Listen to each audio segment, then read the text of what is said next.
დამოუკიდებელი ქართული მხატვრული ტანვარჯიშის ისტორიაში პირველი ოლიმპიური ლიცენზია და მსოფლიო ჩემპიონატზე ნაჩვენები ერთ-ერთი საუკეთესო შედეგი. სალომე ფაჟავამ ბაქოს ევროპული თამაშების შემდეგ კიდევ ერთხელ მიიქცია გულშემატკივრის ყურადღება. ამჯერად ტანმოვარჯიშამ შტუტგარტში გამართულ მსოფლიო პირველობაზე მიაღწია წარმატებას, სადაც 60 ქვეყნის უძლიერეს სპორტსმენებს მოეყარათ თავი. მათი მთავარი მიზანი ჩემპიონატის საპრიზო ადგილებზე მოხვედრის გარდა 2016 წლის ოლიმპიური თამაშების ლიცენზიების მოპოვება იყო. სალომემ ლიცენზია აიღო ბრინჯაოს მედლამდე სულ ცოტა დააკლდა და მეოთხე ადგილს დასჯერდა. ეს მსოფლიო ჩემპიონატი იყო ჩემთვის ძალიან მნიშვნელოვანი და ძალიან რთული, რადგან მქონდა მოსაპოვებელი ოლიმპიური ლიცენზია და ძალიან ნერვიულობდი, რადგან საქართველოს ბედი წყდებოდა ამითი, ჩემი და ჩემი მწვრთნელების. ძალიან დიდი შრომა ჩავდე თამაში. სალომე მრავალჭიდში 24 საუკეთესო ტანმოვარჯიშეს შორის მოხვდა და ორი საგნით ფინალში გამოსვლის უფლება მოიპოვა. საბოლოოდ რგოლით მე-7, გურზებით კი მე-5 ადგილი დაიკავა.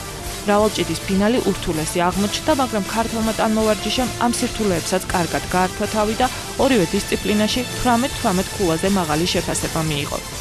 ჯამში მრავალჭიდში 71.782 ქულა დააგროვა და მესამე ადგილზე გასულ მელიტინას ტანიოტას მხოლოდ 0.35 ქულით ჩამორჩა. სალომემ მე მგონი თავის მაქსიმუმი გააკეთა და ყველა ქართველი გულშემატკივარი გაახარა. გავიდა მეოთხე ადგილზე, ჩვენთვის მოულოდნელი იყო, რა თქმა უნდა, იმიტომ რომ უაღრესად მძიმე პირობებში მოუწია სალომეს ბრძოლა და არც ერთი შეცდომის დაშვების უფლება მას არ ჰქონდა.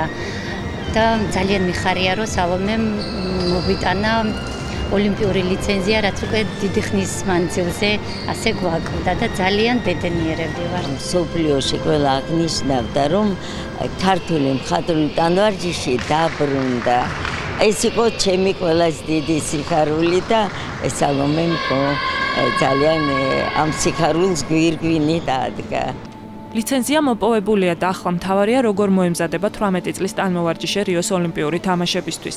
დარბაზში, სადაც ანდრომდე ვარჯიშობდა, მოსამზადებელი პროცესის სრულფასოვნად ჩასატარებლად ელემენტარული პირობებიც არ არის.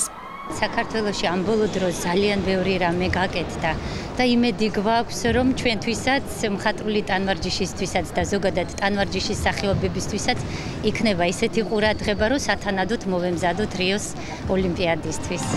შტუტგარტში გამართულ მსოფლიო პირველობაზე სალომე ფაჟავასთან ერთად ნათელა ბოლატაევამ და სალომე ურუშაძემაც იასპარეზეს.